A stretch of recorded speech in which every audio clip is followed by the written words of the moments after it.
Sehingga saya agak ragu juga rencana menampilkan Prabowo sama Puan gitu ya. Itu agak ragu. Karena faktanya Gerindra cabut tanda tangan kan dari HIP-HIP. Itu kan fakta. Mega ditinggal mana sendiri. Yang pikiran Bung Karno berupa ajaran saja, kan harus dibedakan. Tapi kalau kita lihat HIP-HIP itu lebih banyak isinya ajaran. Dan harus diingat itu ada ketetapan MPR S nomor 26 tahun 1966 yang memerintahkan untuk dikaji ajaran Bung Karno itu kalau di situ mengandung paham komunisme. Assalamualaikum warahmatullahi wabarakatuh teman-teman semua. Balik lagi bersama gue Vasco Rusemi di Macan Idealis. Nah, gue lagi bareng Babe lagi, Babe Saidi. Yang ingin gue tanyakan hari ini adalah mengenai situasi Indonesia yang lagi cukup viral nih, Be. Kemarin Presiden Joko Widodo, dia sempat pidato mengenai keluhan dia tentang menteri-menterinya. Kelihatan karena sana gitu, Be.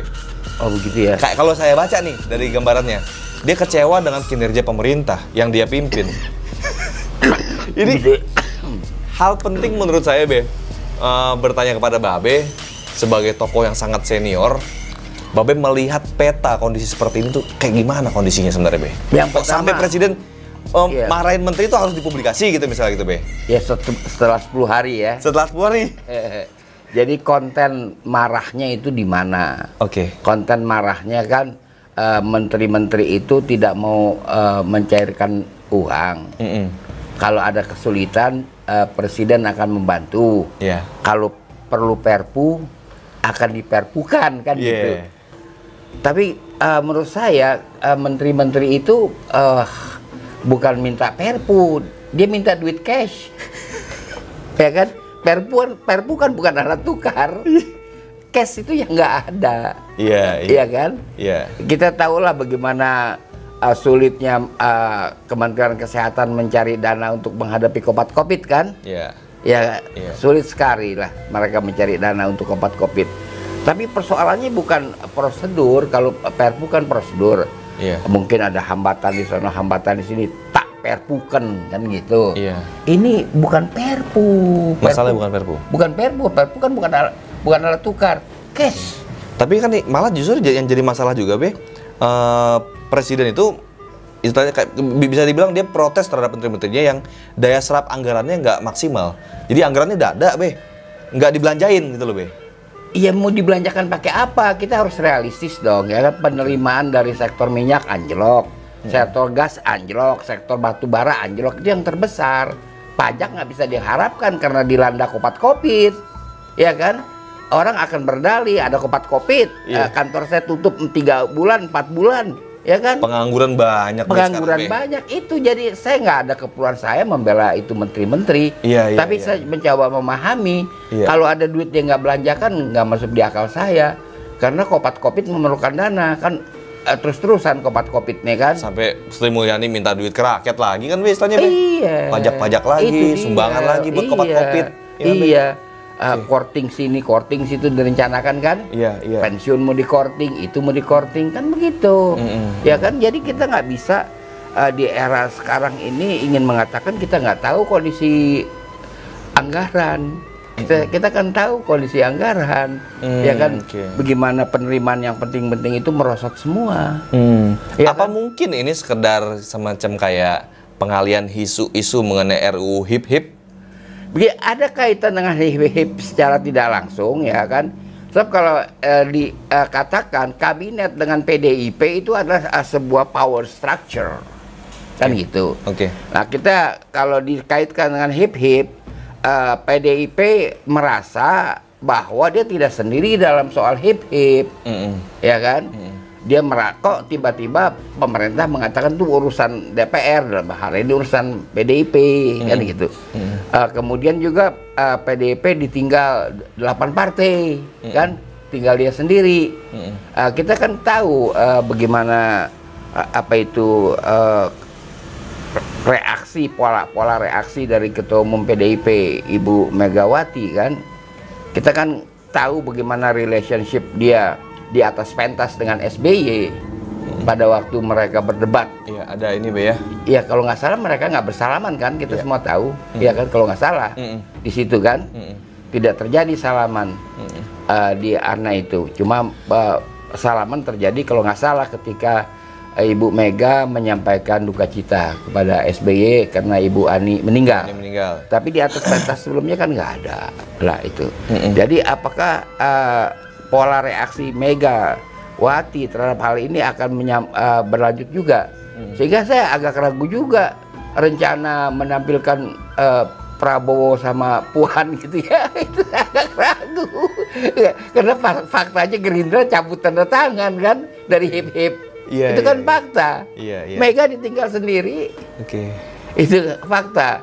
Jadi nah kalau sekarang kita lihat sebenarnya tidak terlalu matang, tidak siap mereka membuat undang-undang HIP-HIP itu, ya kan? Mereka tidak bisa membedakan mana pikiran Bung Karno yang masuk ke dalam konstitusi dalam hal ini pembukaan, ya kan? Walaupun diedit oleh orang lain ya pembukaan itu. Mana yang pikiran Bung Karno berupa ajaran saja, kan harus dibedakan. Tapi kalau kita lihat HIP-HIP itu lebih banyak isinya ajaran. Dan harus diingat itu ada ketetapan MPR S nomor 26 tahun 1966 yang memerintahkan untuk dikaji ajaran Bung Karno itu kalau di situ mengandung paham komunisme. Itu kan ada. Iya. 26, 25 gitu Be. 25 lain, 25 melarang komunisme. Komunisme, Leninisme, Marxisme itu dilarang menyebarkannya. Tapi 26 kan ada mengkaji ajaran Bung Karno itu. Iya. Dikaji. Tapi belum selesai sampai sekarang. Bukan belum selesai, itu waktu kan Pak Harto tidak ada niat mengadili Pak Karno. Iya, Pak Harto sifatnya begitu. Iya kan? Mokul jerem, mendem apa kalau bahasa Jawa itu Be? Mendem jero. Iya kan? Kan begitu. Apa sih itu maksudnya Be? Maksudnya ya dia telan sendirilah media persoalan itu. Jadi nggak usah Bung Karno itu diadilin. Nggak usah ngangkat-ngangkat dosa-dosa orang lain yang sebelumnya gitu ya? Memang nggak mau. Pak Harto memang orangnya yang begitu. Waktu reformasi juga dia nggak bertindak. Maaf ya kalau itu waktu dihajar sama Pak Harto juga habis tuh reformasi. Cuma 50.000 lembar, 50.000 orang yang berdemo. Saya punya rekamannya, kan saya nggak ikut reformasi. Saya lihat yang pada mencrok-mencrok di atas genteng DPR, berapa biji cuman. Kalau Pak Harto mau bertindak, dia bertindak, tapi dia nggak mau. Dia nggak mau melukai rakyatnya di situ. Nggak mau, Pak Harto itu dia hindarkan, ya kan? Nah, sebenarnya kan partai ini kurang berhasil.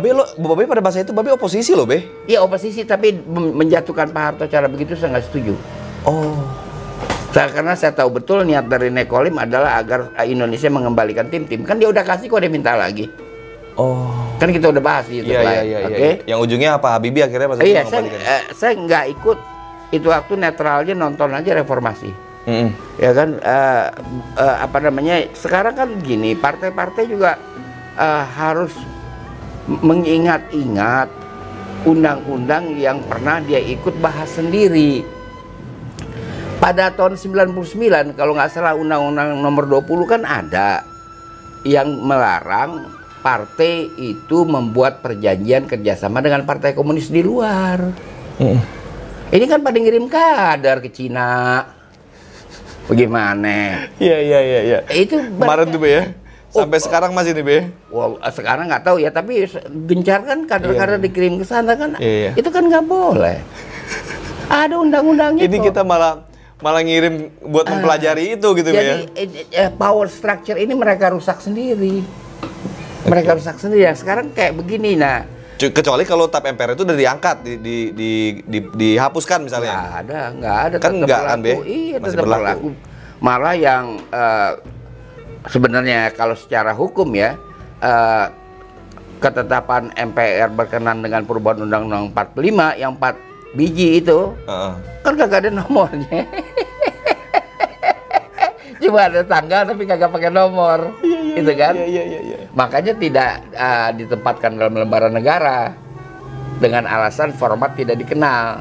Kan begitu, kan harus ada nomornya, tapi dia nggak pakai nomor, ya kan?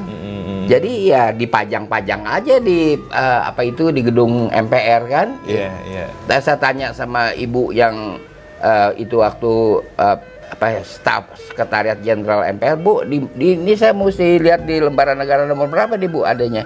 Ya nggak ada, Pak Ridwan katanya begitu. Nggak ada, ya kan? Ya jadi itu yang betul-betul mesti disimak dengan benar, ya kan? Jangan sampai orang-orang politik zaman sekarang ini lupa apa yang dia sudah ikut bikin. Dia juga yang bikin. Dia juga yang bikin, dia juga yang lupa. Iya, iya. Ya kan? Nah itu satu, itu masalah itu. Yang keduanya juga apa namanya itu, ada orang-orang PDIP yang bicara kami ini kuat loh gitu katanya ya.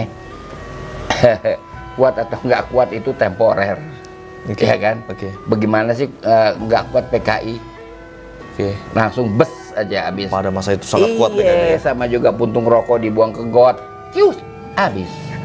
Jadi jangan bicara begitulah, ya kan? Jangan bicara begitu kan.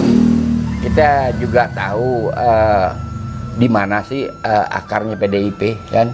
Dia kan berawal dari Partai PNI, Partai Nasionalis Indonesia, kemudian jadi PDI, ya kan? Ikut pemilu kan, perolehannya di bawah 30.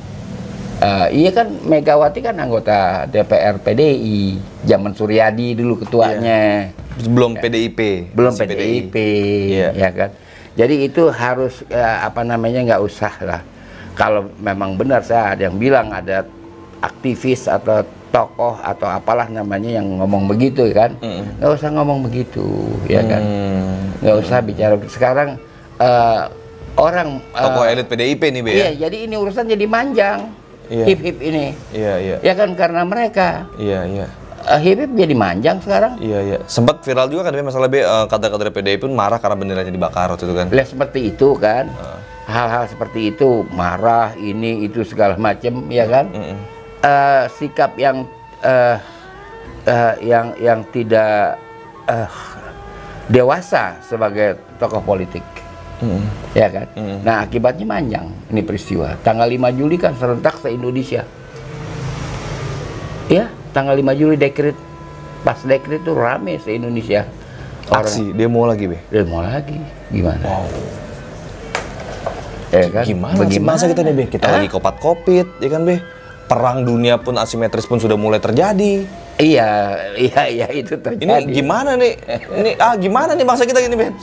Nah itu dia, ya kita nonton YouTube marah-marah kan gitu kan. Ada yang marah-marah, ya kan? Ada yang marah-marah. Si bos marah-marah. Iya. Akhirnya menterinya gemeteran semua juga diganti, katanya kan. Nggak ngerti saya, karena dia di shootnya dari jauh kan. Dari jauh dia. Kita nggak tahu. Yang mana yang di reshuffle gitu kan, Be? Ini menteri mungkin lagi begini juga nih, Be. Aduh, gue diganti nih. Mungkin juga dia masa bodoh. Masa bodoh juga? Bisa aja.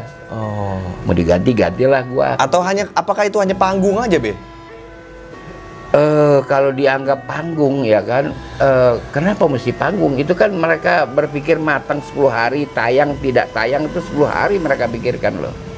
Setelah event, ya kan, 18 Juni kan, dia berpikir lama kan untuk tayang atau tidak tayang. Iya, dan akhirnya dan bukan video tayang. Full juga yang ditayangin ya, Be, ya? Ya? Bukan video full ya, Be, ya, ditayangin ya? Nggak tahu saya. Kan cuma sebentar, Be, yang ditayangkan itu tuh. Iya kali. Bukan semuanya rapat presiden itu ditayangkan kan? Oh, rapatnya nggak ada. Iya. Cuma pidato tunggal saja.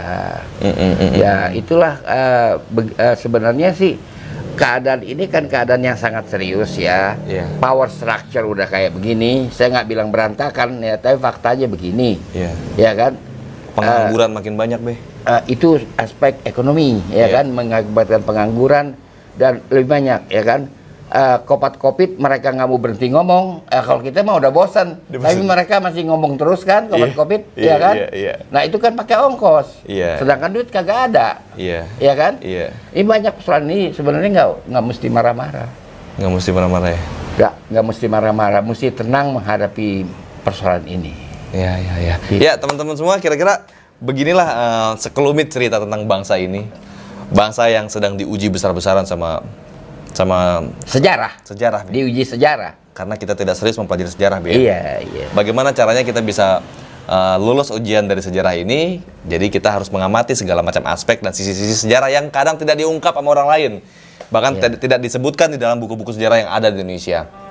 Disitulah semangatnya Macan Idealis. Alhamdulillah ada Babe Ridwan Saidi yang bisa mengungkap sejarah-sejarah pandangan yang lain yang mungkin kita belum pelajari itu di bangku sejarah. Coba kalian tuliskan di kolom komentar bagaimana pandangan kalian mengenai hal ini.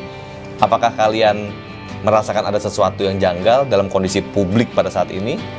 Tulis di kolom komentar. Jangan lupa like dan sebarkan video ini ke seluruh sosial media kalian. Pastiin lo udah subscribe channelnya, klik tombol loncengnya biar lo terus update di Macan Idealis. Assalamualaikum warahmatullahi wabarakatuh.